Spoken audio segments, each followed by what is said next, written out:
பூஜை செய்யப்பட்ட பொருள் சம்பந்தமாக நாம் சொன்ன கருத்துக்கு மறுப்பாக டிஎன்டிஜேயில் இருந்து ஒரு வீடியோவை போட்டிருந்த காரணத்தினால் அதற்கான பதிலையும் உடனேயே கொடுத்து விட வேண்டும் என்பதற்காக அந்த பதிலை இப்போ தனியாக தயார் செய்து அந்த நேரலை வீடியோவுக்கு முன்னால் இணைத்திருக்கிறோம். இதில் என்னென்னு கேட்டால், பூஜை செய்யப்பட்ட பொருளை சம்பந்தமாக, அதாவது உயிருள்ள பொருள்களை அல்லாத பேரில் அறுத்தா தான் அது ஹராமு. உயிரற்ற வைகளுக்கு அல்லாஹ்வுடைய பெயரை சொன்னாலும் சரி, சொல்லாட்டாலும் சரி, பூஜை செஞ்சாலும் சரி, படைய செஞ்சாலும் சரி, அது ஹராம் இல்லை, அதற்கு எந்த ஒரு ஆதாரமும் கிடையாது என்று நாம் 6 மாதங்களுக்கு முன்னால், ரமலான் மாதத்தில் 6 மாதங்களுக்கு முன்னால் நம்ம வாதங்களை எடுத்து வைத்தோம். அதில் மொத்தம் அந்த வாதங்களுடைய நேரத்தை எடுத்துக்கொண்டீர்கள்னு சொன்னால் 3.5 மணி நேரம் அதில் அந்த வாதங்கள், அதுக்கு பதில்கள், அது கூடுதல் விளக்கங்கள் என்று அவ்வளவு நேரம் விரிவாக விளக்கியிருக்கிறோம். அந்த கருத்து தவறு என்பது டிஎன்டிஜே நிலைப்பாடாக இருந்தால் அது நாடு முழுவதும் பரவி அது ஒரு சர்ச்சையாக விவாத பொருளாக ஆகிக்கொண்டு இருக்கும் பொழுது 6 மாத காலமாக கள்ள மௌனம் காத்து வந்தார்கள். அவங்கள்ட்ட நியாயம் இருந்தால் என்ன செய்யணும், கொந்தளிச்சு போய் ஒரு ஷிர்கான விஷயத்தை ஆதரிக்கிறார்கள் என்று பதறி போய் உடனடியாக அந்த மறுப்பை அவங்க போட்டிருப்பாங்க.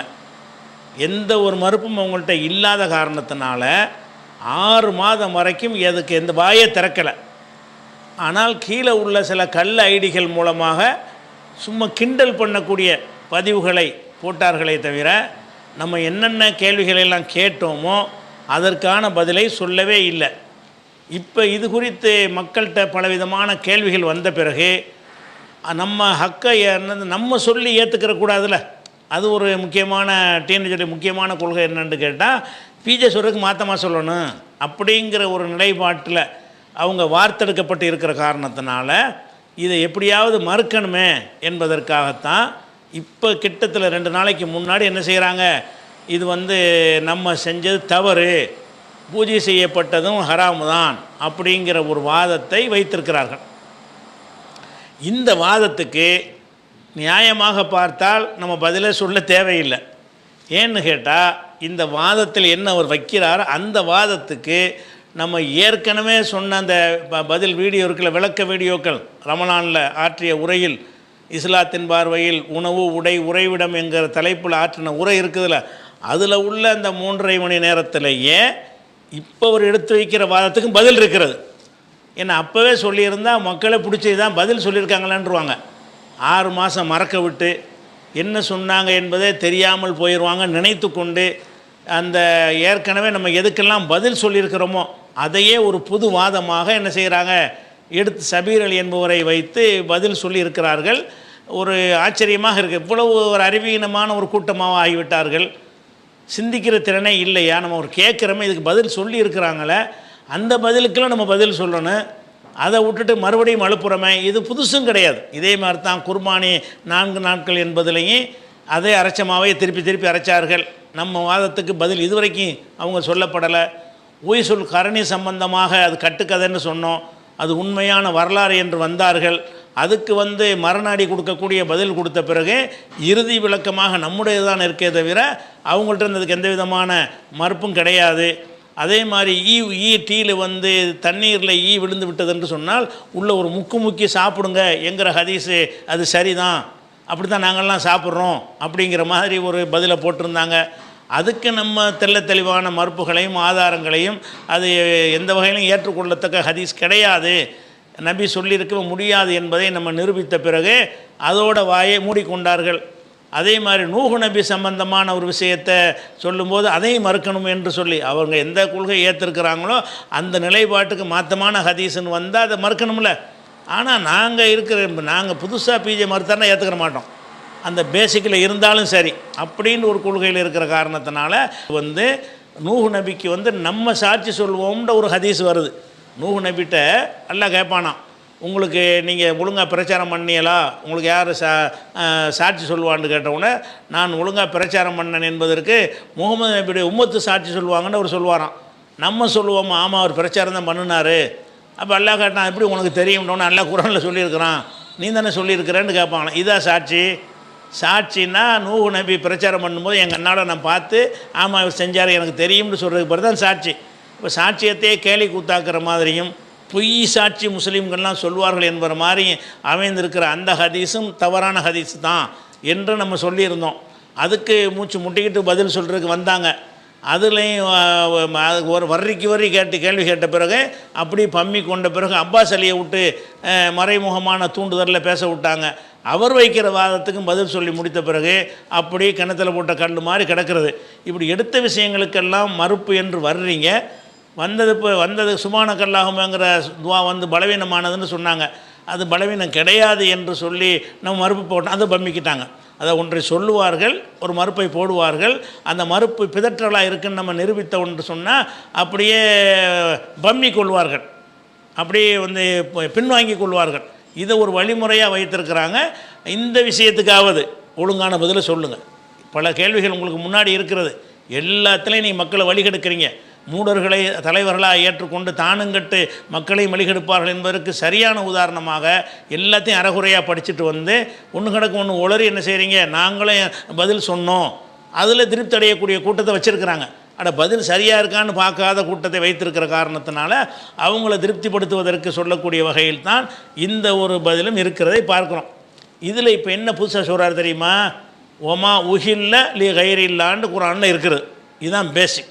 இந்த உஹில்ல என்பதற்கு நாம் என்ன சொல்கிறோம்னு கேட்டால் அது அறுக்கப்பட்டது என்று நாங்கள் சொல்கிறோம். அறுக்கப்பட்டது என்ற அர்த்தம் உறுதியாகிவிடுமையானால் அறுக்கப்பட்டதுன்னு அல்லாஹ் சொன்னது காரணத்தினால அறுக்கப்படாதவைகளுக்கு அந்த சட்டம் பொருந்தாது. அல்லாதவர்கள் பேரில் அறுக்கப்பட்டால் ஹராம் என்று அல்லாஹ் சொல்கிறான். அல்லாதவர்கள் பேரில் அறுக்கப்படாமல் இருந்தால் அது ஹராமில் வராது அப்படிங்கிறது தன்னால் அதிலே தெளிவாயிரும். இப்போ என்ன செய்கிறாங்கன்னு கேட்டால் ஒமா உஹில்ல என்பதற்கு அறுக்கப்பட்டதுங்கிற அர்த்தத்தை நாங்கள் மறுக்கலை, அதுவும் இருக்கிறது. அதே நேரத்தில் பூஜை செய்யப்பட்ட அர்த்தம் இருக்குது அப்படிங்கிற ஒரு புது வாதத்தை என்ன செய்கிறாங்க இப்போதைக்கு வச்சுருக்கிறாங்க. அதில் என்ன செய்கிறாங்கன்னு கேட்டால் ஒமா உஹில்ல சத்தமிடப்படுதல் இருக்கு இல்லையா, அதில் படையல் செஞ்சதும் அடங்கு. அறுக்கப்படாமல் அந்த அரிசி பருப்புலாம் இருக்குல்ல, அவைகளுக்கும் அல்லாதவர்கள் பேரில் படையல் செஞ்சாங்கன்னா அதுவும் அடங்கு. அறுக்கப்பட்டது மட்டும்தான் அர்த்தம்னு சொல்லக்கூடாது அப்படிங்கிற ஒரு வாதத்தை சொல்றாரு. இது மாதிரிதான் இங்க சப்தமிடப்பட்டவை அப்படின்னு அல்லாஹ் பயன்படுத்தி இருக்கிறான். சப்தமிடப்பட்டவை என்று வரும் பொழுது அன்றைக்கு அறுக்கும் பொழுது பெரும்பான்மையாக சப்தமிட்டார்கள். அறுக்கும் பொழுதுதான் என்ன பண்ணாங்க, பெரும்பான்மையாக சப்தமிட்டாங்க. அதனால அறுத்தலை மட்டும்தான் இது குறிக்கும் அப்படின்னு என்ன செய்ய முடியாது, எடுத்துக்கொள்ள முடியாது. அவர்கள் அல்லாஹ் அல்லாதவர்களுக்காக பூஜிக்கப்படுவதா இதுல நோக்கம். அறுக்கப்படுவதை மட்டும்தான் எடுத்துக்கணும், இத மற்றவைகள் எடுக்கக்கூடாது, உணவுப் பொருட்கள் எடுக்கக்கூடாது என்பது இதிலிருந்து எடுக்கக்கூடிய நோக்கம் கிடையாது.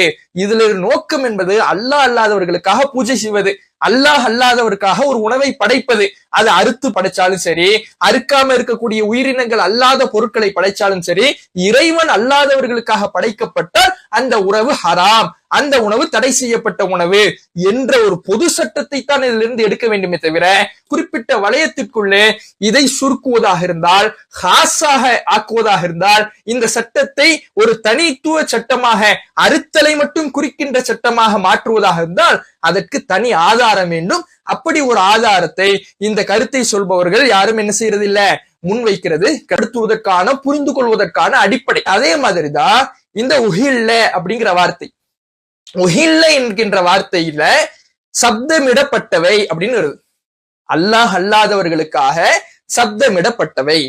இப்ப அல்லாஹ் அல்லாதவர்களுக்காக சப்தமிடப்பட்டவைனா, இறைவன் அல்லாதவருக்காக ஒரு உணவு படைக்கப்படுதுன்னா அது கால்நடையை படைக்கும் பொழுது அதை அறுத்து சப்தமிடுவார்கள். கால்நடை அல்லாத உணவை படைக்கும் பொழுது, மற்ற தானியங்களை படைக்கும் பொழுது அறுக்காமல் அந்த பூஜிப்பார்கள், சப்தமிடுவார்கள்.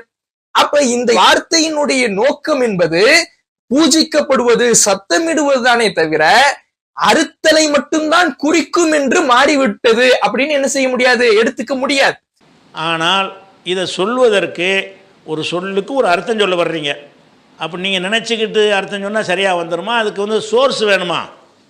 உயிர்லவுக்கு ஒரு அர்த்தத்தை நீங்கள் செஞ்சீங்கன்னு சொன்னால் அந்த அர்த்தம் எங்கேருந்து எடுத்தீங்க? அகராதிலேருந்து எடுத்தீங்களா, அல்லது இஸ்திலாக மக்களுடைய வழக்கத்தில் அந்த அர்த்தம் இருக்குதுங்கிற அடிப்படையில் எடுத்தீங்களா அல்லது நீங்களாம் நினச்சிக்கிட்டு எடுக்கிறீங்களா? அதுதான் அடிப்படை. இப்போ உஹில்லவுக்கு நம்ம என்ன விளக்கியிருந்தோம்? உஹில்லங்கிற சொல்லுக்கு நேரடி அர்த்தம்னு ஒன்று இருக்கிறது கேட்டிங்களா? அந்த வாதத்தின்படி நம்ம என்ன சொல்கிறோம்னு கேட்டால், உஹில்லங்கிறதுக்கு அறுக்கிற அர்த்தமும் கிடையாது, பூஜிக்கிற அர்த்தமும் கிடையாது. நேரடியான அர்த்தம் வந்து சத்தம் போடுறது. உஹில்ல கைரில்லா, அல்லாஹ் அல்லாதவர்களுக்காக சத்தம் போடுதல் என்ற அர்த்தம் தான் அந்த சொல்லுக்கு இருக்கிறது.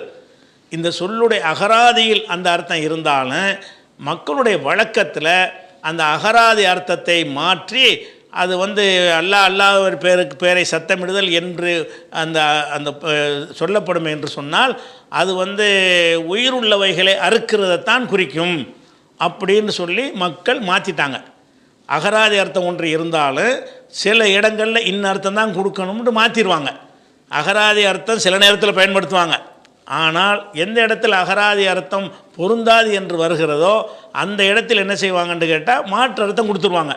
அந்த அடிப்படையில் நாம் எடுத்து வைத்த வாதம் என்னன்னு கேட்டால், ஒமா உஹில்ல அப்படிங்கிற சொல்லுக்கு வந்து அரபு மொழியை அறிந்த பண்டிதர்கள் அவங்க தான் அதுக்கு சொல்ல முடியும். குரான்லேருந்து ஆதாரம் காட்டுங்கன்னு கேட்குறாரு.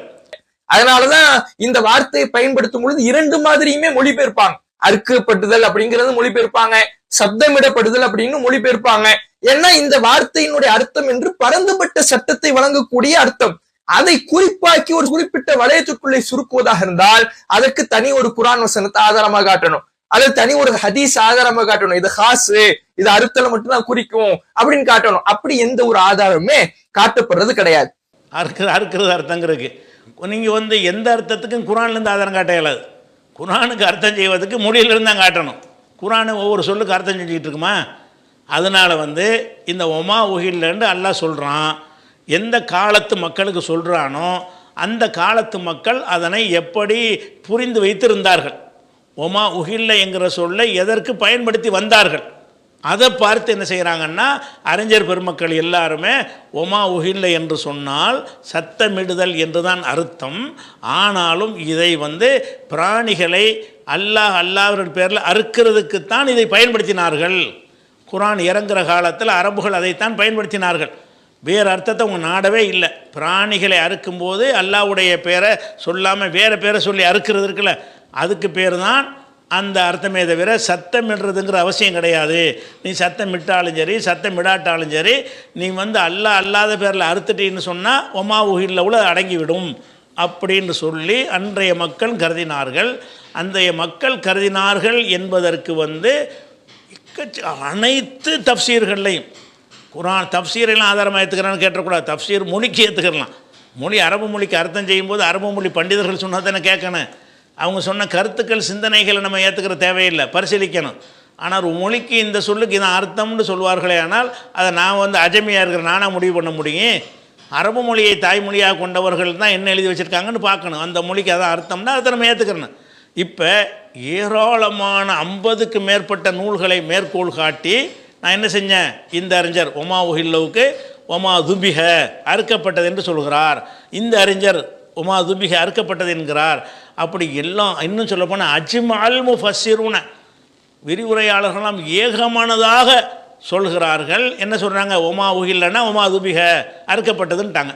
ஒரு சொல்லுக்கு என்ன அர்த்தங்கிறத அந்த மொழி வல்லுநர்களும் அந்த மொழியை தெரிந்தவர்களும் அந்த மொழியில் பரிச்சயம் உள்ளவர்களும் அன்றைய மக்களுடைய வழக்கத்தை அறிந்து வைத்திருப்பவர்களும் என்ன சொல்கிறாங்கன்னு கேட்டால் ஒமா உஹில்லன்னா ஒமா துபிஹ தான் இப்படின்னு சொல்லிட்டாங்கன்னு ஆதாரம் காட்டுறேன்ல. நீங்கள் வந்து சாதாரண பூஜையையும் குறிக்கும் என்று சொல்வீர்களே, ஆனால் அப்படி சொன்ன அறிஞர் யார், அப்படி சொன்ன அகராதி நூல் எது, அதை காட்டணும்ல. நீங்களாக தானே சொல்கிறீங்க, சுயமாக சொல்கிறீங்க. அதான் உங்களுக்கு பிடிக்கலைங்கிறதுனால இவ்வளோ காலமாக நீங்கள் சொல்லிட்டு வந்த காரணத்தினால நம்ம சொன்னதை ஏற்றுக்கிற கூடாது என்ற காரணத்துக்காக வேண்டி தான் அது பூஜிக்கப்பட்டதையும் எடுத்துக்கிறோம்னு எதை வச்சு சொன்னீங்க. நாங்கள் அறுக்கப்பட்டதுன்னு எதை வச்சு சொல்கிறோம்? அந்த மாதிரி அரபுகள்கிட்ட அதை பழக்கம் இப்னு அப்பாஸ் சொன்னார், சஹாபி சொன்னாங்க, இப்படி ஏராளமான மேற்கோள்களை எடுத்து காட்டி ஒவ்வொரு எந்தெந்த ஆண்டில் எழுதப்பட்ட எந்தெந்த தப்சீரில் அது இருக்குதுங்கிறதெல்லாம் குறிப்பிட்டு சொல்லி நம்ம என்ன செஞ்சுருக்கிறோம், அந்த உமா உஹில் என்றாலே அறுக்கப்பட்டதை மட்டும்தான் அது குறிக்கும். இன்னும் சொல்ல போனால் இவர்கள் வெளியிட்ட தர்ஜிமாவை தவிர மற்ற எல்லா குரானுடைய தமிழாக்கத்திலையும் அறுக்கப்பட்டவை தான் மொழிபெயர்த்திருக்கிறார்கள். அது கூடுதல் தகவல் தான், ஆதாரத்துக்கு சொல்லலை. அப்போ அந்த உஹில்லங்கிற வார்த்தைக்கு வந்து சத்தமிடுறதுங்கிறது கணக்கில் வரல, அதையெல்லாம் மறந்துட்டு வேற ஒரு சொல்லுக்கு மாற்றிட்டாங்க என்பதை வந்து மாற்றப்பட்டுச்சுன்னா அதுதான் அதுக்கு அர்த்தமாக இருக்கும்னு நம்ம சொல்லியிருந்தோம். இவர் என்ன செய்கிறாருன்னு கேட்டால், ஒமா உஹில்லவுக்கு அறுக்கப்படுற அர்த்தமும் இருந்தாலும் இதுவும் இருக்குங்கிறார். அதான் இது இருக்குது, இது இருக்குங்கிறதுக்கு எங்கே ஆதாரம்? சத்தமிடப்பட்டதுன்னு தானே அதில் இருக்குது, பூஜிக்கப்பட்டதுன்னு இல்லையே. சத்தமிடப்பட்டதுங்கிற வார்த்தைக்கு அவர் என்ன செய்கிறாருன்னா பூஜிக்கப்பட்ட அர்த்தம் செய்கிறார். முதல்ல மறுத்துவதற்கான புரிந்து கொள்வதற்கான அடிப்படை. அதே மாதிரிதான் இந்த உஹில்ல அப்படிங்கிற வார்த்தை. உஹில்ல என்கின்ற வார்த்தையில சப்தமிடப்பட்டவை அப்படின்னு வருது. அல்லாஹ் அல்லாதவர்களுக்காக சப்தமிடப்பட்டவை. அல்லாஹ் அல்லாதவர்களுக்காக சப்தமிடப்பட்டவைனா, இறைவன் அல்லாதவருக்காக ஒரு உணவு படைக்கப்படுதுன்னா அது கால்நடையை படைக்கும் பொழுது அதை அறுத்து சப்தமிடுவார்கள். கால்நடை அல்லாத உணவை படைக்கும் பொழுது, மற்ற தானியங்களை படைக்கும் பொழுது அறுக்காமல் அந்த பூஜிப்பார்கள், சப்தமிடுவார்கள். அப்ப இந்த வார்த்தையினுடைய நோக்கம் என்பது பூஜிக்கப்படுவது, சத்தமிடுவது தானே தவிர அறுத்தலை மட்டும்தான் குறிக்கும் என்று மாறிவிட்டது அப்படின்னு என்ன செய்ய முடியாது, எடுத்துக்க முடியாது. முதல்ல அகராதி அர்த்தத்தை செஞ்சு அதுல இருந்து பூஜிக்கப்பட்டதுன்னு எப்படி எடுத்தேன்னு சொல்லணும். நாங்கள் அகராதி அர்த்தத்தை சொல்லிட்டு தான் பூஜை, அதாவது அல்லாஹ் அல்லாதவர்களுக்காக சத்தமிடப்பட்டவைன்ற நேரடி அர்த்தத்தை சொல்லிவிட்டு அந்த அர்த்தம் அறுக்கிறதுக்கு மட்டும் பயன்படுத்தக்கூடிய சொல்லாக அரபுகள் மாற்றி வைத்து விட்டார்கள். அவங்க மாற்றி வச்ச காரணத்தினால் அவங்க மொழியிலேயே இந்த குரானில் அல்லாஹ் சொல்லுகிறான் என்று அப்படி ஒரு காரணத்தை சொல்லி நாம் விளக்குறோம். இவங்க என்ன செய்கிறாங்க, உஹில்ல என்றால் பூஜிக்கப்பட்டதுன்னு அர்த்தம். பூஜிக்கப்பட்டதுன்னு அர்த்தம் வரும். உஹில்லவுக்கு பூஜிக்கப்பட்டதுன்னு எடுத்து காட்டு பார்ப்போம். உஹில்லவுக்கு நீங்கள் அகராதியில் வந்து சத்தமிடப்பட்டது தான் காட்ட முடியும். அந்த சத்தமிடப்பட்டதுன்னு காட்டிட்டு இப்போ என்ன செய்கிறோம், சத்தமிடப்பட்டதுங்கிறது அதனுடைய அசல் அர்த்தம். அந்த அர்த்தம் கொடுக்குறதா கொடுக்குறது இல்லையா, அதான் கேள்வி. இப்போ அந்த அர்த்தத்தை நீங்கள் கொடுப்பீங்க இல்லையானால் நீங்களே இப்போ என்ன சொல்லணும், ஓ சத்தமிடப்பட்டதுன்னு குரானில் இருக்குது, அப்போ சத்தமாக பிஸ்மி அவன் சொல்கிறான்ல அல்ல அல்லாத பேர், அதுதாங்க கூடாது. சத்தம் இல்லாமல் சொன்னானுங்க வாய்க்குள்ள சுமாரா, அதெல்லாம் வந்து ஹராம் இல்லைன்னு சொல்லுவீங்களா? நீங்களே இந்த சத்தமிடப்பட்டதுங்க அர்த்தத்தை நீங்களும் கை கழுவிட்டீங்க. சத்தமிடப்பட்டதுங்கிறது அசல் அர்த்தம், அதுதான் இப்போதும் அர்த்தம் என்று நீங்கள் சொல்வீர்களேயானால், அப்போ சத்தமிடப்படாமல் பூஜை செய்யப்பட்டதெல்லாம் என்னவாயிரேன், அவன் ரகசியமாக பூஜை செஞ்சுட்டு என்ன செய்கிறான், நான் பூஜை செஞ்சேங்கிறான். நீ சத்தம் போட்டு பண்ணியா, சத்தம் இல்லாமல் பண்ணியா, சத்தம் இல்லாமல் பண்ண, சத்தம் இல்லாமல் பண்ணால் கொண்டா திங்கிறேன் அப்படின்னு சொல்லுவீங்களா? அப்போ சத்தமிடுதப்பட்டதுங்கிற அந்த சொல்லுக்கு அர்த்தம் இருந்தாலும் வேறு அர்த்தத்துக்கு மாற்றும் போது அந்த அர்த்தத்தை கை கழுவிடணும். அந்த இடத்துல அந்த மாதிரி இடங்களில் பயன்பாட்டில், உதாரணமாக சிங்கம்னு ஒரு சொல் இருக்கிறது, அது ஒரு குறிப்பிட்ட வனவிலங்குக்கு சொல்லக்கூடியது, 4 கால் பிராணிக்கு சொல்லக்கூடியது. அந்த சிங்கத்தை வந்து ஒரு குறிப்பிட்ட சென்டென்ஸில் வரும் பொழுது அது வீரனை குறிக்க நம்ம மாற்றிடுவோம். எப்படி மாற்றிடுவோம், மேடையில் சிங்கம் கர்ஜித்தது அப்படின்னு நான் ஒருத்தர் சொல்கிறாரு. அப்போ மேடையிலேருந்து வரும்போது மேடையிலேருந்து சேர்ந்துருச்சின்னு சொன்னால் அது வந்து மிருகத்தை குறிக்காது, மிருகம் மேடையில் வந்து கர்ஜிக்க போகுது. அப்போ மேடையில் இத்தனாம் தேதி மண்ணடியில் நடந்த மேடையில் வந்து சிங்கம் கர்ஜித்தது அப்படின்னு சொல்லி நம்ம சொன்னோம்னு சொன்னால் ஒரு வீரனை சொல்கிறாங்க, சிங்கத்தை சொல்லவே இல்லை அப்படின்னு விளங்கிட்டீங்கல்ல. அப்படி விளங்கிட்டு அந்த இடத்துல மனுஷன் அப்படின்னு அர்த்தம் கொடுத்துட்டீங்கன்னா அந்த இடத்துல சிங்கங்கிறத கொடுக்கவே முடியாது. சிங்கம் ஒரு சொல்லுக்கு அந்த அர்த்தம் இருந்துக்கிட்டே தான் இருக்கும், அதை பேசுகிற இடங்கள்ல அந்த அர்த்தம் கொடுக்கணும். இந்த சொற்றொடரில் வருமா, எந்த சொற்றொடரு, மேடையில் சிங்கம் கர்ஜித்தது அப்படின்னு சொல்கிற இடத்துல வந்து கண்டிப்பாக இது சிங்கத்தை, மேடைக்கு சிங்கம் வராது, மனிதரோட நடமாடாது, அது மேடையில் ஏறவும் செய்யாது. அது கர்ஜித்தது என்று சொல்லுவது அந்த வீரமாக பேசுகிறான்ல ஒரு மனுஷன், அவனை சிங்கமாக நம்ம பாவனை செய்து கொண்டு நம்ம என்ன செய்கிறோம், சிங்கம் கர்ஜித்தது என்று சொல்லுகிறோம் அப்படின்னு அர்த்தத்தை அந்த இடத்துல கொடுத்துட்டோம்னா அதுக்கு பிறகு அந்த சொல்லுக்கு அந்த சொற்றொடரில் வேறு அர்த்தம் கொடுக்க முடியாது. சிங்கத்துக்கு அந்த அர்த்தம் இருக்கத்தானே செய்து, செத்தா போயிடும், அந்த அர்த்தம் செத்து போகாது, அந்த இடத்துல செத்து போயிடும். அந்த மாதிரி பயன்படுத்துகிற எந்த இடத்துலையும் நீங்கள் கொடுக்கக்கூடாது. வேறு இடங்களில் சிங்கம் வந்து 4 கால் பிராணி, அது காட்டுக்கு ராஜான்னு இப்படி பேசிக்கிட்டு இருந்தீங்கன்னா அங்கனையெல்லாம் சிங்கங்கிற அர்த்தம் வரும். இந்த மாதிரி சென்டென்ஸில் வராது. முடிஞ்சு போச்சா? ஒன்று தான் வரும். அசல் அர்த்தம் மாற்று அர்த்தம்னு ரெண்டு உள்ள இடங்களாக இருந்தால் எந்த இடத்தில் அசல் அர்த்தம் கொடுக்க முடியவில்லை என்று நம்ம மாற்று அர்த்தத்துக்கு போகிறோமோ அந்த மாதிரி இடங்களில் அந்த மாற்று அர்த்தத்தை மட்டும்தான் செய்யணும். சிங்கம்ங்கிற அர்த்தத்தை செய்ய முடியாது. அதே மாதிரி தான் ஒமா உகில்ல சத்தமிடப்பட்டது அப்படிங்கிறதுக்கு அதை கொடுக்க முடியலை, அந்த அர்த்தம் இல்லைன்னு ஆக்கிட்டாங்க. அப்போ இது அறுக்கிறது தான் குறிக்குதுன்னு ஆக்கிட்டாங்க. அறுக்கிறது தான் குறிக்குதுன்னு எப்போ நீங்கள் மாற்றிட்டீங்களோ அந்த வினாடியே அந்த மாதிரி சென்டென்ஸில் அந்த சத்தமிடுற அர்த்தம் வராது. ஒமா உகில் அலி கைரில்லான்னு ஹராமாக்குற தோரணையில் அல்லாஹ் சொல்வானேயானால் அல்லாஹர்களுக்காக அறுக்கப்பட்டது என்பது தான் அதனுடைய ஒரே அர்த்தமாக இருக்குமே தவிர, ஆனால் அந்த அகல்லவுக்கு சத்தமிடுற அர்த்தம் நீங்கள் அது இருந்துகிட்டு தான் இருக்கும். வேறு வேறு இடங்களில் வேறு குழந்தை சத்தமிட்டது இஸ்தஹல்லன்னு சொல்லுவாங்க, அதில் சத்தமிடுறது தான் அர்த்தம். அகல்ல என்ற வார்த்தைக்கு சத்தமிடுதல் என்ற அர்த்தம் முழுசாக செத்து போகாது. குறிப்பிட்ட இடத்தில் அது மாற்றப்பட்டுருச்சுன்னு சொன்னால் அந்த குறிப்பிட்ட சென்டென்ஸில் பூராவுமே என்ன அர்த்தம் தான் செய்யணும், அதை அறுக்கிறது அர்த்தம் மட்டும்தான் செய்யணும். இவர் என்ன செய்கிறாருன்னா அந்த அர்த்தமும் இருக்கும் இந்த அர்த்தமும் இருக்கும். அதனால் நாங்கள் என்ன இதை மறுக்கவா செய்கிறோம், அறுக்கப்பட்டதை மறுக்கவா செய்கிறோம், அதோடு இதை வச்சுக்கிறங்கிறார், ஒரு கெஞ்சுறார், அதையும் வச்சுக்கிறங்கன்னு. எப்படி வச்சுக்கிறது? இருந்தால் தானே வச்சுக்கிற முடியும். அப்போ பதில் இல்லை.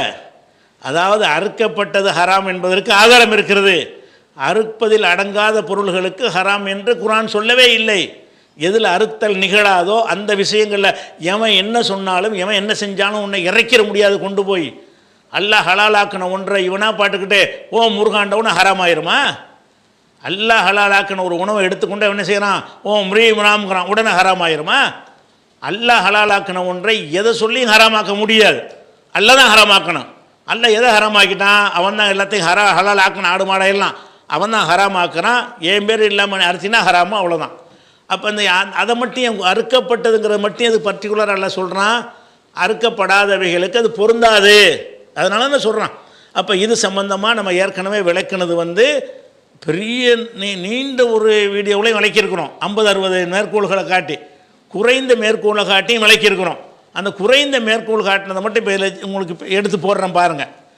நீண்ட மேற்கோள் காட்டுறோம்ல, எத்தனை தப்சீர்களில் இந்த மாவுகளில் இருக்குங்கிறது அதை இந்த லிங்க்கில் ஃபஸ்ட்டு லிங்கில் போட்டுருவோம். ஏன்னா இது ஒன்று டைம் அதுவே 30 நிமிஷம் வரும்.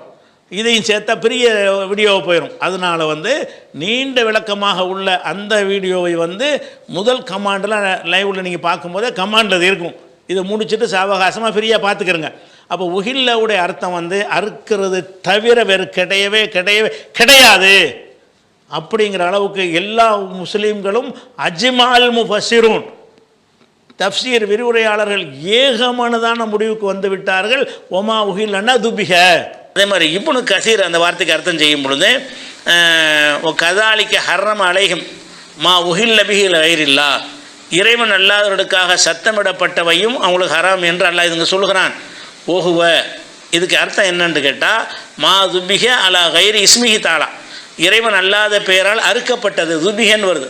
இந்த உஹில்லன்னு வந்தாலும் என்ன செய்கிறது, இறைவன் அல்லாத பெயரால் அறுக்கப்பட்டதை தான் அது குறிக்கும்.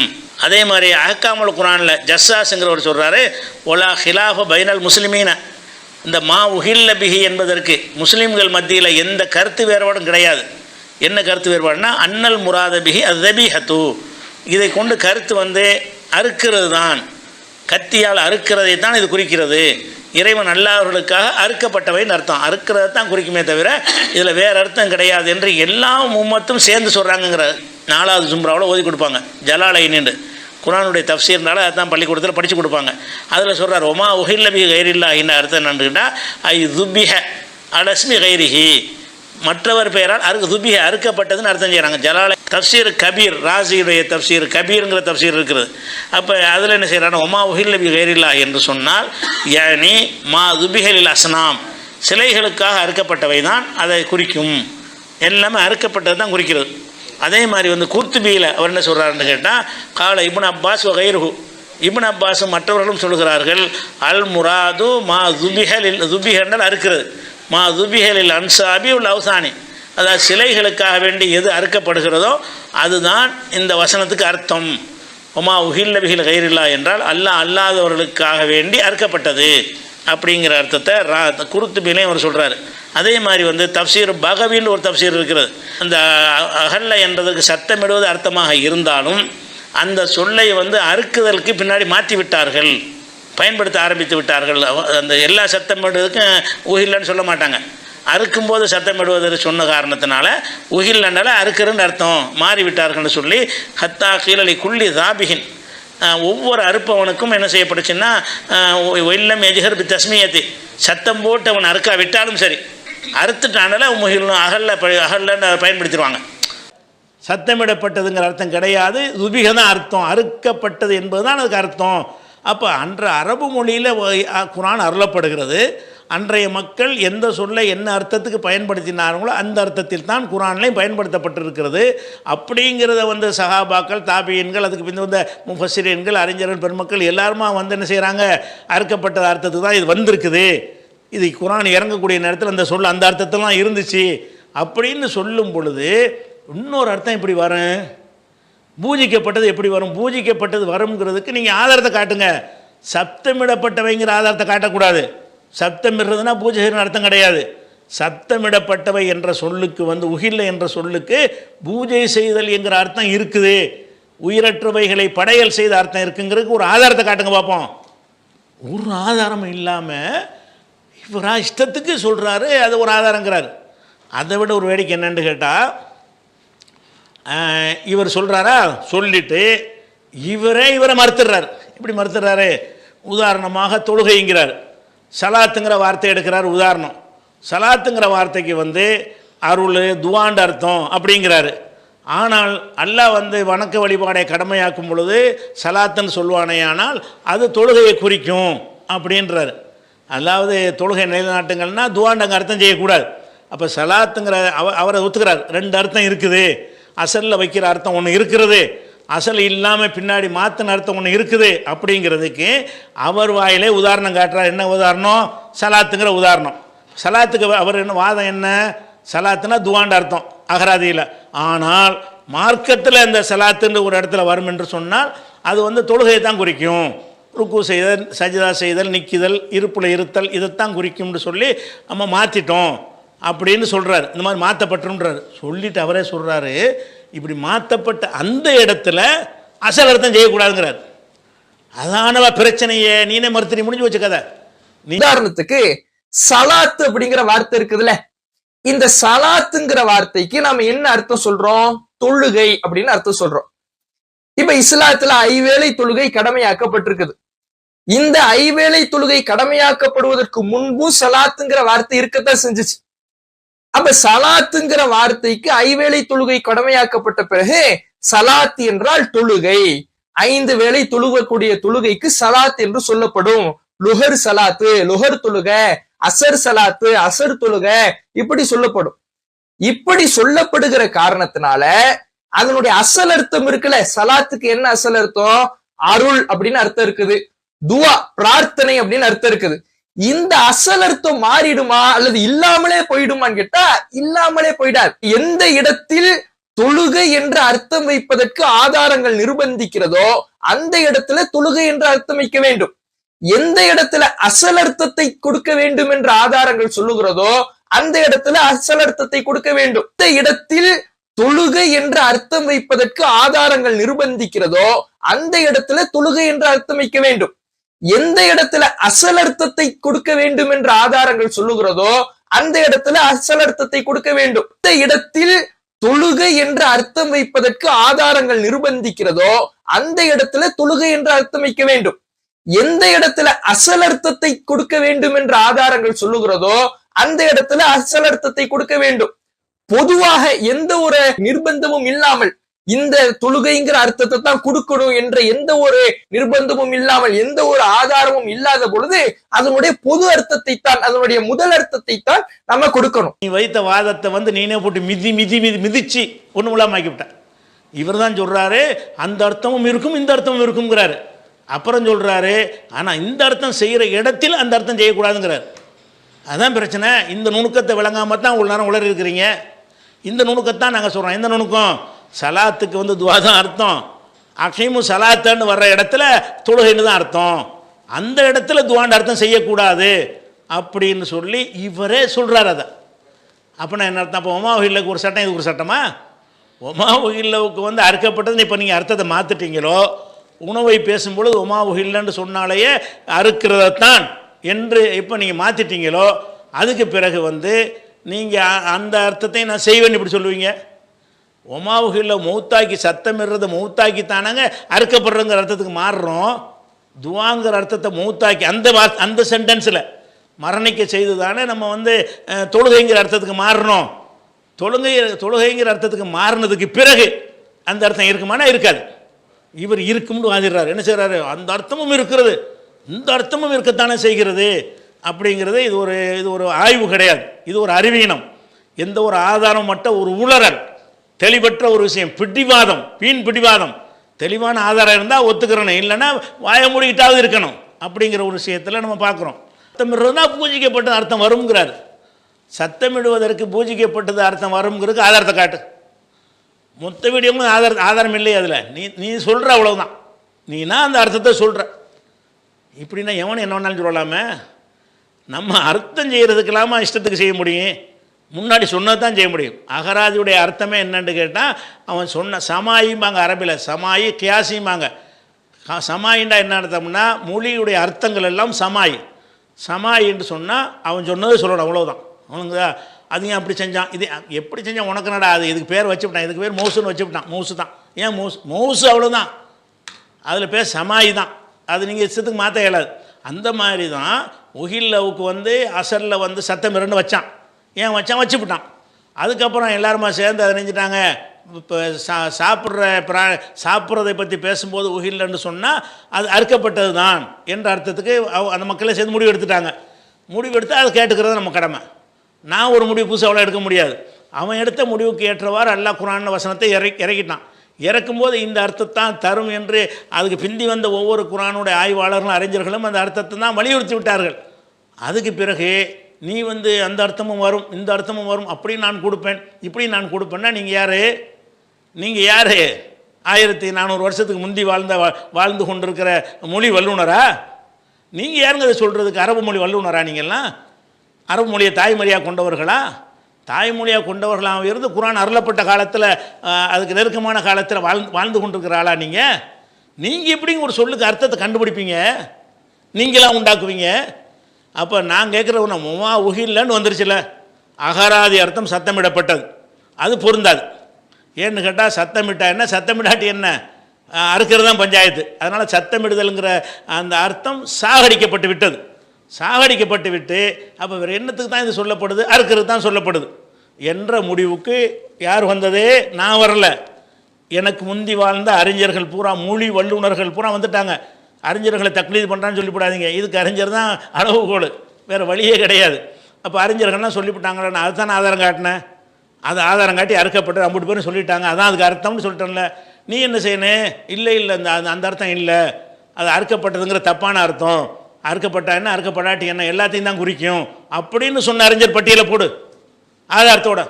அந்த அறிஞர்கள் பட்டியலை போட்டு தான் நீ அர்த்தம் செய்யணும். நீனா செய்யக்கூடாது. நீனா செஞ்சிருக்கிற ஒரு விஷயம் நம்ம ஆதாரம் காட்டணுமா? நீங்கள் வந்து அதை மட்டும்தான் குறிக்கும் என்பதற்கு நீ தான் ஆதாரம் காட்டணும்.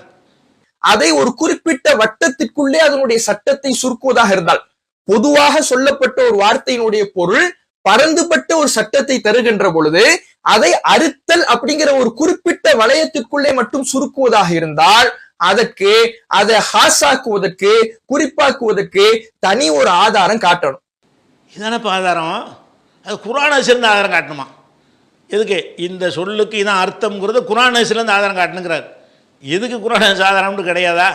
இதுக்கெல்லாம் குர்ஆனை ஆதாரமாக கிடைக்கும்.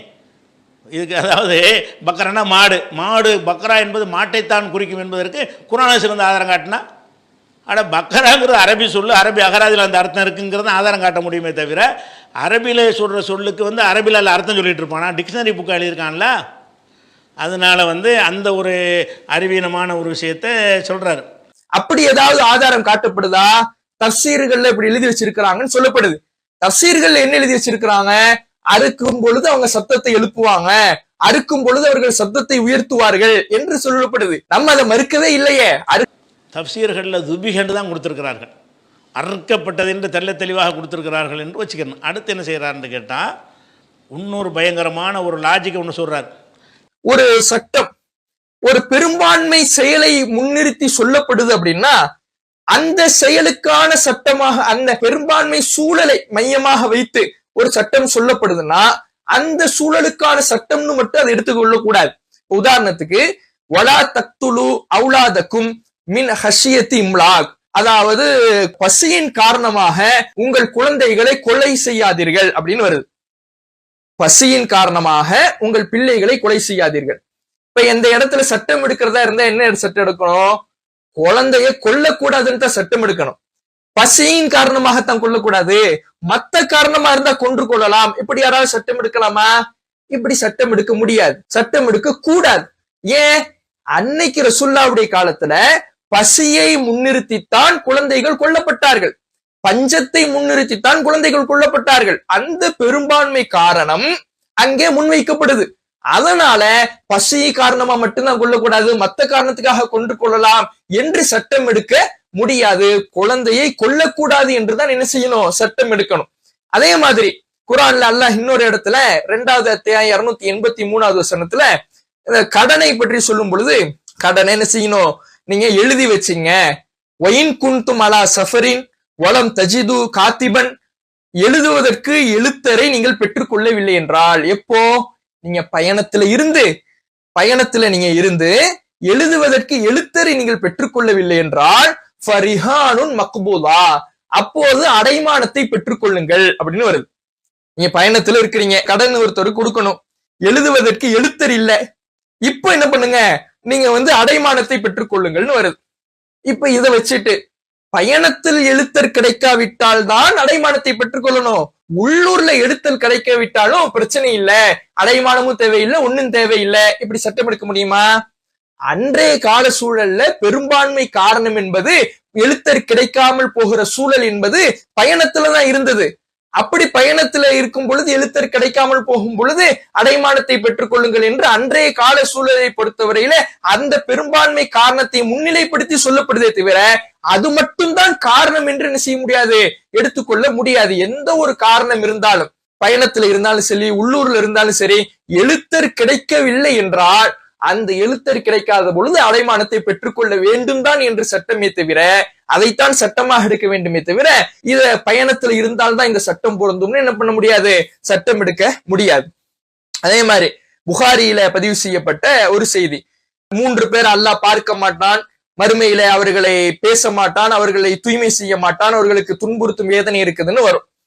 அதுல ஒரு நபர் யாருன்னா, அவர் வியாபாரம் செய்யும் பொழுது அசருக்கு பிறகு, அசர் நேரத்திற்கு பிறகு வியாபாரம் செய்தார் என்றால் அவர் பொய் சத்தியம் செய்வார், இவரையும் அல்லாஹ் என்ன செய்ய மாட்டான், மறுமையினால பார்க்க மாட்டான்னு வருது. அப்ப லொஹருக்கு பிறகு பொய் சத்தியம் செஞ்சா பாவம் இல்ல, அசருக்கு பிறகு பொய் சத்தியம் செஞ்சாதான் பாவம்னு சொல்ல முடியுமா? அன்றைய காலத்துல பெரும்பான்மையான இது போன்ற பொய் சொல்லி வியாபாரம் செய்யக்கூடிய, பொய் சத்தியம் செய்து வியாபாரம் செய்யக்கூடியவர்கள் அசர் நேரத்துக்கு பிறகுதான் இது போன்ற வேலைகளை செய்து வந்தார்கள். அந்த பெரும்பான்மை காரணத்தை முன்னிலைப்படுத்தி சொல்லப்படுகிற காரணத்தினால அசர் நேரத்துக்கு பிறகு உள்ளவர்களுக்கு மட்டும்தான் இந்த சட்டம் பொருந்தும், இந்த தடை பொருந்தும். லொஹர் நேரத்துக்கு பின்னாடி பொய் சத்தியம் சொல்லிக்கலாம், ஃபஜருக்கு பின்னாடி பொய் சத்தியம் சொல்லிக்கலாம். இப்படி யாராவது சட்டம் எடுப்போமா? இப்படி யாரும் சட்டம் எடுக்க மாட்டோம். பசியின் காரணமாக குழந்தைகளை கொள்ளாதீர்கள்னு குர்ஆன்ல சொல்லுது. அப்போ இது பெரும்பான்மையை கருத்தில் கொண்டு சொல்லப்பட்டிருக்கிறது. பசியின் காரணமாக கொள்ளாதீர்கள் என்று சொன்னால் அப்போ பசி இல்லாட்டி கொள்ளலாமா?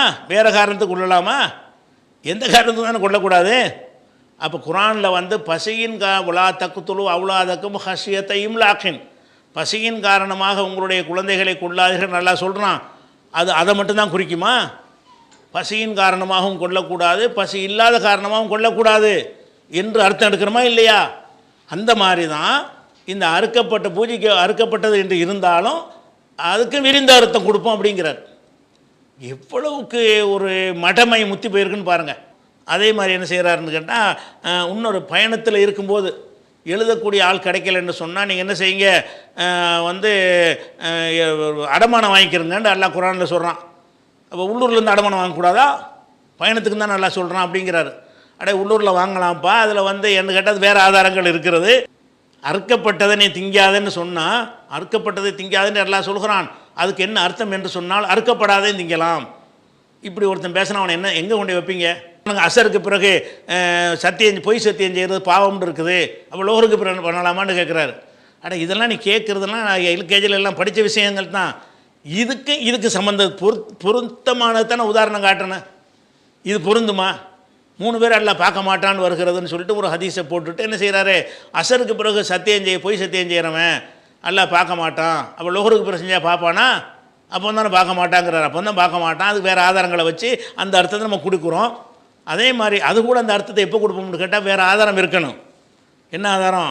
அசருக்கு பிறகு பொய் சத்தியம் பண்ணுறவன் அல்லாஹ் பார்க்க மாட்டான்னு இருக்கல. மற்ற நேரத்தில் பொய் சத்தியம் பண்ணுவதை மார்க் அனுமதிச்சிருக்கான்னு தேடி பார்க்கணும்ல. தேடி பார்த்து அனுமதிக்கலன்னு வருதில்ல. வேறு ஆதாரம் இருக்க போய் தானே அந்த அர்த்தம் எடுக்கிறோம். வேறு ஆதாரம் கிடைக்காட்டி என்ன அர்த்தம் எடுப்பீங்க? அசருக்கு பிறகு மட்டும்தான் பொய் சத்தியம் செய்யக்கூடாது, மற்ற நேரத்தில் செய்யக்கூடாதுங்கிறதுக்கு எந்த ஒரு ஆதாரமே இல்லை. அப்படி இருந்தால் நீங்கள் என்ன அர்த்தம் செய்யணும்? அசருக்கு பிறகு தான் சத்தியம் செய்யக்கூடாது, மற்ற நேரத்தில் செய்யலாம்னு தான் எடுக்கணும். ஏன் நம்ம எடுக்கலைன்னு கேட்டால் அதுக்கு வேறு ஆதாரம் இருக்குது. அதே மாதிரி உள்ளூரில் இருந்தால் எழுதி கொள்ளுங்கள், அடமானம் வாங்கிக்கிறங்கன்னு இருக்கிறது. உள்ளூரில் மட்டும்தான் அடமானம் வாங்கணும், வெளியூரில் இருந்தால் வாங்கவே கூட. வெளியூரில் இருந்தால் தான் அடமானம் வாங்கணும், உள்ளூரில் இருந்தால் அடமானம் வாங்கக்கூடாது அப்படின்ற அர்த்தம் செய்வதாக இருந்தால் எப்போ செய்யணும்? உள்ளூரில் அடமானம் வாங்கினதுக்கு எந்த ஆதாரமே இருக்கக்கூடாது. ரசூலுல்லாஹ் உள்ளூரில் அடமானம் கொடுத்துருக்குறாங்க, அடமானம் கொடுத்து அரிசி வாங்கி கோதுமை வாங்கியிருக்கிறாங்க. அப்படி இருக்கும் பொழுது இந்த வசனம் அதை மட்டும் சொல்லாது அப்படின்னு எடுத்துக்கிறோம். அப்போ எந்த விஷயத்தை அவர் சொல்கிறாரோ, அதாவது வறுமைக்காக குழந்தைகளை கொள்ளாதீர்கள் மட்டும் எல்லாம் சொல்லியிருந்தான்னு சொன்னால் மற்ற கொலையெல்லாம் கூடும் தான் செய்யணும். ஏன் அதனால் சொல்கிறான். ஆனால் நம்ம அதை செய்யலை. ஏன் செய்யலை? வறுமைக்காக கொள்ளாதீர்கள்னு சொல்கிற அல்லாஹ் எந்த காரணத்துக்காகவும் கொள்ளாதீங்கன்னு சொல்கிறான்ல. வறுமைக்காகவும் பிள்ளைகளை குழந்தைகளை கொல்லக்கூடாது, எந்த ஒரு காரணத்துக்காகவும் எந்த ஒரு நஃப்ஸையும் கொல்லக்கூடாது. ஒரு நஃப்ஸை கொன்றவன் உலகத்தையே கொன்றவனை போலன்ற அல்லாஹ் சொல்கிறானா இல்லையா? அப்போ நஃப்ஸுகளை கொள்ளக்கூடாதுங்கிற அந்த பொதுவான தடை இருக்கிறதுனால இது முக்கியத்துவம் கருதி அது சொல்லப்பட்டிருக்குது அப்படின்னு எடுத்துக்கிறோம். இவர் காட்டுற 3 உதாரணம் காட்டி என்ன செய்கிறாருன்னு கேட்டால் அர்த்தத்தை டைவெர்ட் பண்ணலாங்கிறதுக்கு ஆதாரம் காட்டுறாரு. எப்படி? குழந்தைகளை வறுமைக்கு கொள்ளாதீர்கள் அப்படின்னு என்ன அர்த்தம்? வறுமை இல்லாட்டாலும் கொள்ளாதீர்கள்னு அர்த்தம் எடுக்கிறோமா இல்லையா? மாற்று அர்த்தம் எடுக்கிறாங்களாம். ஏன் எடுக்கிறீங்க? அப்படி வேறு ஆதாரம் இருக்குது. அப்படி அந்த வறுமை அல்லாத காரணத்துக்காக கூட கொள்ளக்கூடாதுன்னு ஆதாரம் இருக்குது. அப்படி ஆதாரம் இல்லைன்னு சொன்னால் இதை தான் எடுக்கணும். வறுமைக்கு தான் கொள்ளக்கூடாது, மற்ற நேரத்தை கொள்ளலாம்னு தான் எடுக்கணும். அப்படி வேறு ஆதாரம் கிடைக்காட்டி. அதே மாதிரி என்ன செய்கிறாருன்னு கேட்டால் அந்த இன்னொன்று என்ன செய்கிறாரு, 3 பேர் எல்லாம் பார்க்க மாட்டான், அசருக்கு பிறகு பொய் சத்தியம் பண்ணக்கூடாதுன்னு இருக்குதுன்னு சொன்னால் அவ்வளோருக்கு பின்னாடி பண்ணலாமான்னா பண்ணலான்னு தான் வரணும் அந்த ஹதீஸுக்கு அர்த்தம். ஆனால் பண்ணக்கூடாதுன்னு சொல்கிறோம். ஏன் சொல்கிறோம்? எப்போவுமே பொய் சொல்லக்கூடாதுன்னு தடை இருக்குது. எப்போவுமே பொய் சத்தியம் தடுக்கப்பட்டிருக்கிறது.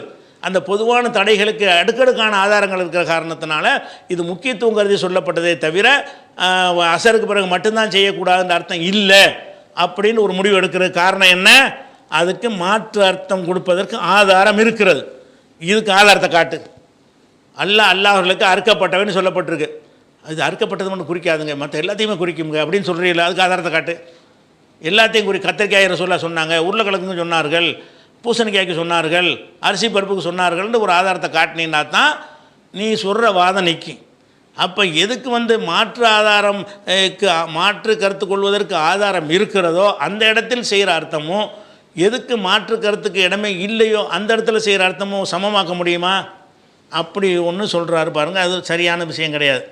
அதுக்கடுத்து என்ன செய்கிறாங்கன்னு கேட்டால், நம்ம இந்த விஷயத்தை விளக்கும் பொழுது 2 நிகழ்வுகளை மேற்கோள் காட்டியிருந்தோம்.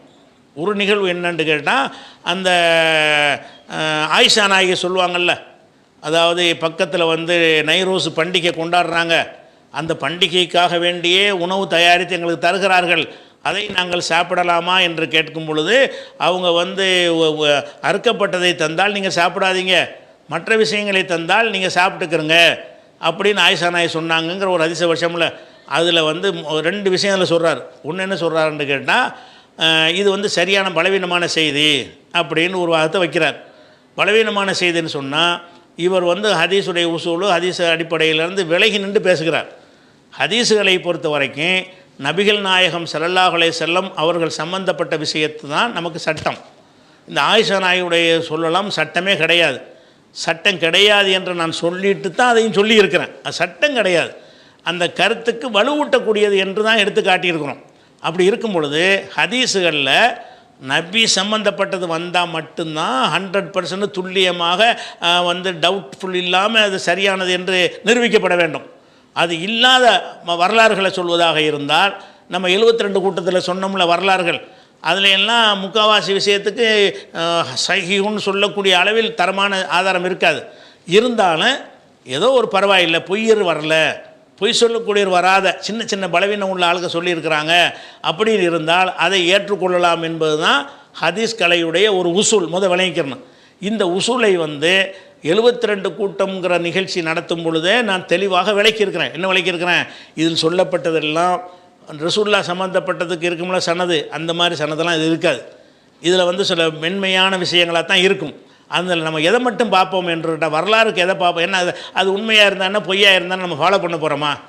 அது வரலாறுகளில் நம்ம கட்டாயம் நம்ம நடைமுறைப்படுத்துவது நமக்கு அவசியமான ஒன்றாது அது இல்லை. அப்படிங்கிற காரணத்தினால வரலாறுகள் சம்பந்தப்பட்ட, நபித்தோழர்கள் சம்பந்தப்பட்ட, தாபீன்கள் சம்பந்தப்பட்ட, மற்றவங்க சம்பந்தப்பட்ட செய்திகளை சொல்வதாக இருந்தால் பொய்யருங்கிற அளவுக்கு இடம்பெறாமல் இருந்தால், கொஞ்சம் மனசாட்சிக்கு கொஞ்சம் மன்னனம் கம்மியாக உள்ளவர் அப்படின்னு இருந்தால் ஏற்றுக்கிட்டு போங்க, ஏற்றுக்கிறலாம். அவ்வளோ இறுக்கம் காட்டக்கூடாது அப்படிங்கிற மாதிரி என்ன இருக்கிறது, அதுக்கு உசூல்லையே இருக்கிறது. இப்னு சலாஹ் அவர்களும் அதை என்ன செய்கிறாங்க, இந்த கருத்தை அதை உசூல் ஹதீஸிலே சொல்லி காட்டுகிறார்கள். அதே மாதிரி இப்னு தைமியா கூட இந்த கருத்தை அவர் சொல்கிறார். ஹதீஸ் கலை உசூல் அதுதான். நம்ம என்ன செய்கிறோம்னா, ஆயிஷா நாயுடையது பொய்யர்களால் அறிவிக்கப்படலை. அவர் காபூசன் ஒருத்தர் வர்றார், அவர் யாருன்னு தெரியாதவர், அவர் அப்படிங்கிற மாதிரி உள்ள பலவீனம் இருக்குது, அதில் மாற்று கருத்து கிடையாது. அதுகளை நம்ம ஆதாரமாக சொல்லுவோன்னு சொல்லி இருக்கிறோம் ஏற்கனவே. நீங்கள் நாங்கள் எல்லாம் ஒன்றா இருந்த காலத்திலே அந்த உசூலை நம்ம பேசியிருக்கிறோம். என்ன உசூல்? ஆயிஷா நாயுடையது ஆயிஷா நாய் சொன்னால் சட்டமாயிருமா? பலவீனம் இல்லாத ஒரு செய்தின்னு வந்தால் கூட அதை வச்சு நம்ம ஃபத்வா கொடுப்போமா? ஏற்கனவே இருக்கப்பட்ட ஒரு விஷயத்துக்கு ஒரு சப்போர்ட்டாக சொல்லும் பொழுது இட்டுக்கட்டப்பட்டுதல் பொய்யருங்கிற அளவில் இல்லாத செய்திகளாக இருந்தால் நம்ம எடுத்துக்கொள்ளலாம் என்பதை 72 கூட்டத்திலையும் சொல்லியிருக்கிறோம். 10 நபித்தோழர்கள் வரலாறு என்று பேசும் பொழுதும் சொல்லியிருக்கிறோம். அல்லாஹ்வுடைய ரசூலுடைய வரலாறை தவிர மற்ற இதுக்குமே 100% பியூர் பண்ணதாக இருக்கவே இருக்காது. ஒரு ஆளை பற்றி சொல்லும்போது இந்த மாதிரி சொல்கிறாங்க, ஆயிஷா நாய் சொன்னாங்க, இவர் சரி இவர் சரி இவர் சரி, இவர்களெல்லாம் பொய்யர் என்றோ இட்டுக்கட்டுவர் என்றோ மோசமானவர் என்றோ விமர்சனம் இல்லாதவங்க, பெரிய தரத்தில் உள்ளவங்க, பெரிய வலுவான நினைவாற்றல் உள்ளவங்கிற கேட்டகரியில் வரமாட்டாங்கன்னா வரமாட்டாங்க. வராட்டாலும் சொல்லலாம் என்பது தான் ஹதீஸ் கலையுடைய உசூலில் இருக்கிற காரணத்தினால அதை நம்ம சொல்லியிருக்கிறோம். இந்த உசூலின் அடிப்படையில் தான் இப்னு தைமியா கூட இதை எடுத்து காட்டுறாரு என்றும் நம்ம சொல்லியிருக்கிறோம். இப்னு தைமியா அந்த உசூலை தான் சொல்லுகிறாரு. ஹதீஸ் கலைக்கு முன்னோடியாக இருக்கிற இப்னு சலாஹும் கூட அதை தான் சொல்லுகிறார். என்ன சொல்கிறாரு? இந்த அஹ்காமு, அதாவது சட்டத்திட்டங்கள், கொள்கைகள் சம்பந்தமில்லாத விஷயங்கள், அதாவது நபி அல்லாத மற்றவங்களுடைய சொற்கள், அதுக்கு இஸ்னாதில் தசாகுலு கொஞ்சம் ஒரு கேர்லெஸ்ஸாக இருக்கலாம், அதில் அப்படியெல்லாம் ஃபில்டர் பண்ணி பார்க்க வேண்டிய அவசியம் இல்லை, அது கூடும் என்று தான் உலமாக்கள் சொல்லியிருக்கிறார்கள்ங்கிறது ஹதீஸ் கலையுடைய உசூல்லையே சொல்லித்தரப்பட்ட ஒரு பாடம். அவங்க சொன்னதுக்காக மட்டும் நம்ம ஏற்றுக்கிறல, கரெக்டாக இருக்கிறனால ஏற்றுக்கிறோம். அதை நம்ம அமல் செய்ய போகிறோமா அப்படிங்கிறனால ஆயிஷா நாய் விஷயம் 100% கரெக்டுன்னு சொல்ல முடியுமானா முடியாது. அந்த காபூஸுங்கிறவர் யாருன்னு தெரியலைங்கிற விஷயத்தினால எல்லாம் வரலாறுகளை தள்ளக்கூடாது, நபி சம்பந்தப்பட்ட விஷயத்தான் தள்ளணும் அப்படிங்கிற, ஏன்னா எடுத்துக்கிற போகிறதில்ல நம்ம. அதே மாதிரி இன்னொரு ஹதீஸை என்ன சொன்னோம்னு கேட்டால், அந்த அபு பர்ஸாங்கிற ஒரு சஹாபி, அவருடைய சம்பவத்தில் அவங்க அம்மா வழியாக அறிவிச்சார்னு அம்மாண்டா யாருன்னு தெரியலை அப்படிங்கிற மாதிரி ஒரு விமர்சனம் சொல்கிறாங்க. அது நமக்கு தெரிஞ்சதை நம்ம சொன்னோம். ஏன்னு கேட்டால் இதுக்கு அதை பார்க்க தேவையில்லை. இந்த மாதிரி விஷயங்களுக்கு இது அபு பர்ஸாவுடைய ஒரு கருத்து, அவருடைய கருத்து பெரிய ஆத்தன்டிக்கான ஆட்களை கொண்டு அறிவித்தாலும் சட்டமாகாது, பலவீனமான ஆளு கொண்டு அறிவித்தாலும் சட்டமில்லைன்னு ஆயிடாது. அது ஒரு கருத்து, அவ்வளவுதான். அது சரியான கருத்துக்கு வலுவூட்டக்கூடிய வகையில் அது இருக்கும் என்று சொன்னால் அதை எடுத்து காட்டலாம். ஒரே ஷர்த்து என்னன்னு கேட்டால், அதில் பொய்யர்கள் இட்டுக்கட்டுறவர்கள் வந்துடக்கூடாது. இதில் இந்த 2 செய்திகளையும் எந்த பொய்யரும் கிடையாது, எந்த இட்டுக்கட்டுபவரும் கிடையாது. அப்படி இல்லாமல் இருக்குமையானால் நபி சம்பந்தப்படாத யாருடைய கூற்ற வேண்டுமானாலும் நம்ம எடுத்து மேற்கோளாக காட்டலாம். ஏன்னா அதுலேருந்து சட்டம் வராது, சட்டம் எடுக்க போகிறது இல்லைங்கிற விஷயத்தை விளங்கி இருந்தால் இதை கேட்டிருக்க மாட்டார். அது ஒரு கேள்வியாக கேட்குறாங்க. அடுத்ததாக கேட்டா, மாமிசத்தை சாப்பிடாதீங்க, தாவர உணவை சாப்பிடுங்கன்னு சொன்னாங்கல்ல, அதுல ஒரு கேள்வியை கேட்கிறார். என்ன கேட்கிறாருன்னு கேட்டா, மாமிசத்தை அவன் பண்டிகை நாள்ல தந்தாலும் வேற நாள்ல தந்தாலும் சாப்பிடக்கூடாது தானே மஜூசி வந்து அல்லாஹ் பேரை சொல்லி அறுக்க மாட்டான்ல, அது என்ன பண்டிகை அன்னைக்கு மட்டும் சாப்பிடாதீங்கன்ற மாதிரி அந்த கருத்தை திருப்புறாரு. நம்ம மாமிசத்தை சாப்பிடாதீங்கன்னு சொன்னாங்களே, அதுக்கு நம்ம அதை சொல்லவே இல்லை. தாவரங்களை சாப்பிடணும்னு சொன்னாங்களே, அதுக்கு தான் அந்த வாதத்தை வைக்கிறோம்.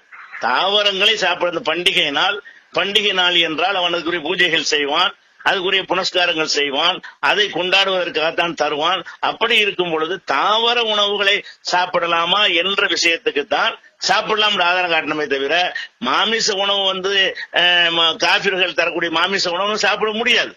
அது பண்டிகை நாள்ல தந்தாலும் சாப்பிட முடியாது, வேற நாள்ல தந்தாலும் சாப்பிட முடியாது. அந்த விஷயத்திற்கு நம்ம சொல்லவே கிடையாது. நம்ம சொன்னது 2 பாட்டு அதுல இருக்கிறது. மாமிச உணவு வேண்டாம்னு சொன்னது ஒண்ணு, தாவர உணவை சாப்பிடுங்கன்னு சொன்னது ஒண்ணு. அந்த தாவர உணவை சாப்பிடுங்கன்னு சொல்றாங்களே, அதுக்காக நம்ம எடுத்து காட்டினத. எதுக்கு அதை எடுத்து காட்டினோம்?